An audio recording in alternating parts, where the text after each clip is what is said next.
I'm Jay Macken, one of the psychiatrists here, okay? And we're going to be trying to look at all these things that we generally face in terms of struggling, in terms of endeavoring to stay clean, sober, and in fact, all these things we mentioned are terms in terms of behavior, social events, friends, poor support, isolation, negative emotions, overconfidence, momentum, and routine.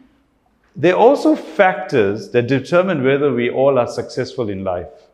They also determine whether we achieve our dreams, our goals, our purposes, our whatever we want in life. And we tend to struggle generally with that because we go back to the old ways of living, the old routines, okay? And I'm going to remind you of something you might have done science at school.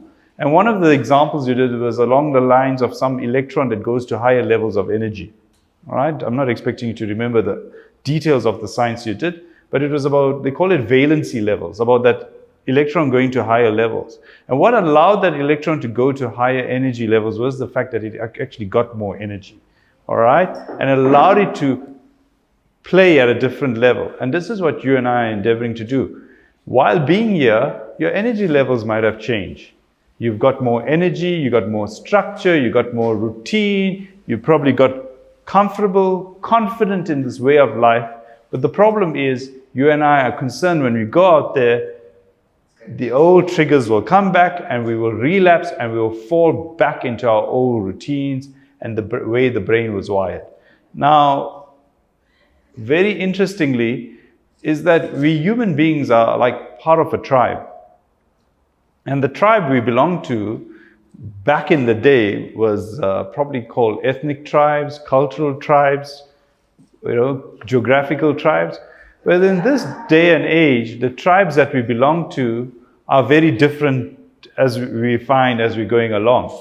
And you might say, wait a minute, I still belong to a particular cultural tribe. But you'll probably find that on various communication platforms, you have different tribes nowadays. All right? You might find that you gravitate to a certain types of Netflix channel. You might find on Twitter you have certain people that you follow or follow you or you subscribe to. So these, interestingly enough, we're probably seeing a revolution in tribes that we belong to. So politicians will need to change the way they do things because the old tribes are probably going to be at some point or the other. It will be interesting what will happen, all right? Yes, we will still maintain those tribes, but at some level, we're all forming different tribes. As much as you have a Facebook following, that becomes like your tribe. All right? Now, as much as we talk about those tribes, the other tribe that we're probably most interested in, if someone said to you, follow this tribe, you'll become wealthy out of your mind. I think many of us will be keen to join that tribe. All right? And that probably explains why Elon Musk or Richard Branson on Twitter has millions of followers. You put who do you call it? Some wealthy, Warren Buffett, 10 steps to be wealthy, according to Warren Buffett. The views, those kind of videos get numbers in the hundreds of thousands, if not millions, if they really are powerful. All right? And you then become part of the tribe because you subscribe. Now, as much as we talk about wealth, you and I are endeavoring to a tribe that's of sobriety. You are endeavoring to a tribe that's healthy. Okay? And very important to that, let's look at it. One of the things we mentioned is old friends. And the reason we go back to old friends, why do we go back to old friends? Yes, because you feel a level of connection. You also feel a level of comfort. You feel secure and you feel safe. Why do we feel comfortable, safe, and secure with those old friends?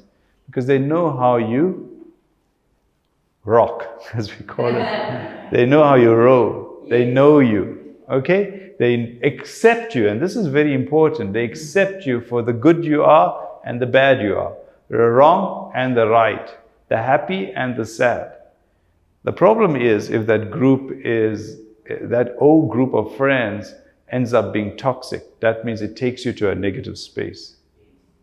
And yes, as much as they make you feel safe, secure, good, right in the fact that you are using or abusing something, it doesn't set you free. It gets you caught up in that. But because you are accepted communicating and then connecting with them, you feel, geez, I must stay within this group. And they get me, they know me at that level. The harsh reality is you have to leave that behind. And why do we not want to leave it behind? As we said, it makes us safe and secure. But if we leave it behind, we have to face up to something completely new. And facing up to something completely new, most of us have no clue as to who then the new circle of friends are going to be. And that's why you even raise the fact of isolation, loneliness. Because there is a moment where you will have to shift from one space to another, where you're going to experience that transition. And you have no clue how long that transition you take. The more you pull back to the old group of friends, the more longer that transition takes. And that's the challenge. You will have to let go. And as you're transitioning, as you are moving from one land to another, you are not going to know anyone. As much as you fly from one country to another, on the flight, unusual to necessarily say, geez, I know half the people on the plane. If you're lucky, you may know one person.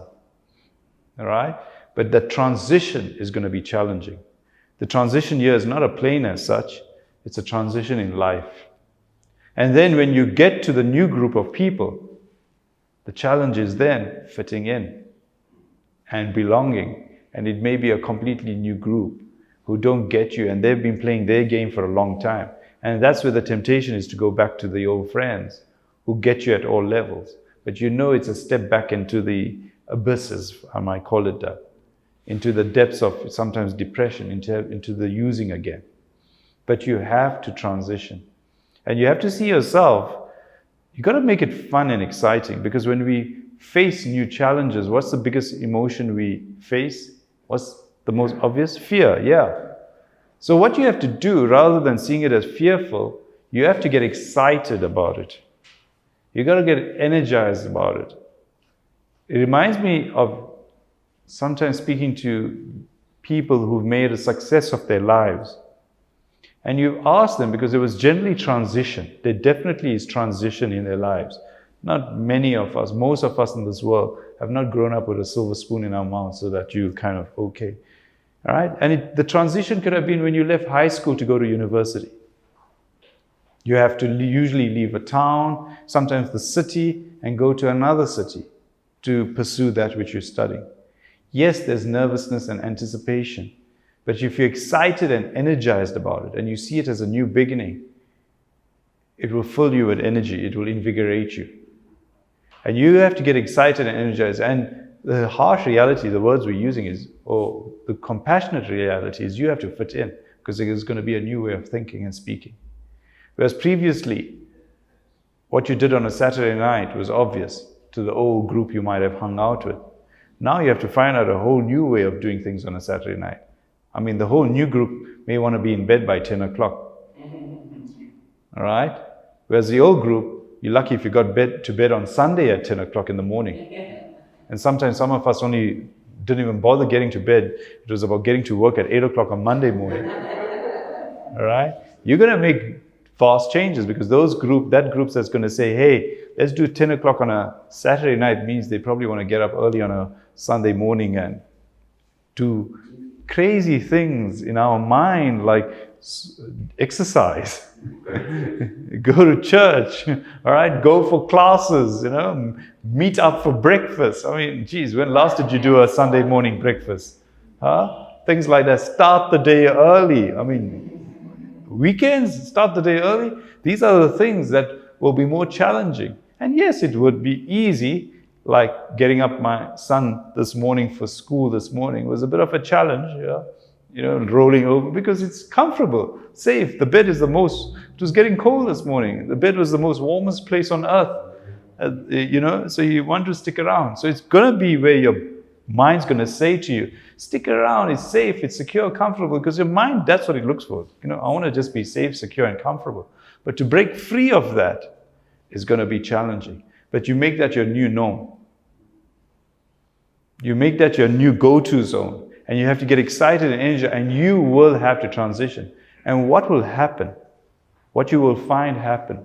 Yes, you will, human nature, maintain your relationships with friends of the past. You will keep in touch with them. In fact, they will probably be your go-to buddies that you will still have your WhatsApp group with. Think back, for some of us, we're relatively mature audience, you think back to your WhatsApp group from high school. I know nowadays we have these things, right? You kind of, hey, they'll speak in this old lingo, and there are certain things that they know and you know that no one else knows. But to go back there is like, maybe not. Like that, you'll have to do the same right now when you leave Crescent. You'll have to leave behind that group. You may still be in touch. Trust me, some people tell me, geez, how will they feel if I leave them behind? They will be fine. In fact, they'll be okay without you. All right? And slowly you might find they may not invite you for the Saturday night party that ended on Monday, 8 o'clock in the morning. And you'll have to accept that as part of your transition. And there's other things you will have to accept. At some point, someone might throw out at you the one word that you hate and you never saw yourself as boring as hell, but you're looking for a different type of excitement. Old is the fear. Old, okay, yeah, old, feeling old. But you haven't become old, you've just transitioned.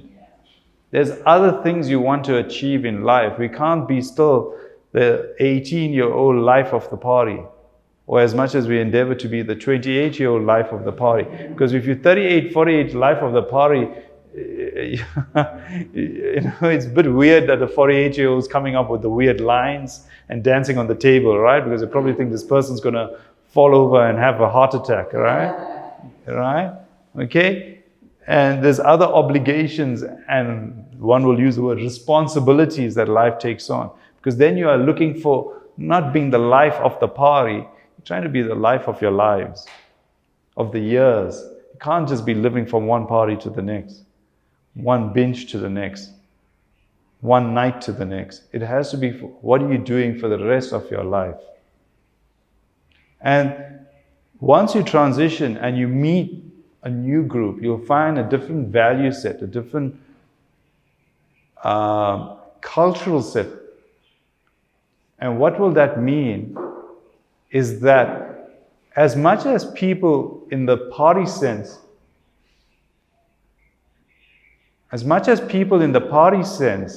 may be looking for just the night of fun, what happens in the new set, you're looking for a life of fun. Healthier life. But your vision is not just for that night alone. Your vision is for the rest of your life. You are not just planning for the night, you're planning for your life. And the friends you have then will be far more sustainable. Because what it tells you when you leave here, and the old friends you leave behind, that means it was all boiling down to one substance or through the times of pleasure. But it's not about the extent of life where you have to go through moments of responsibility.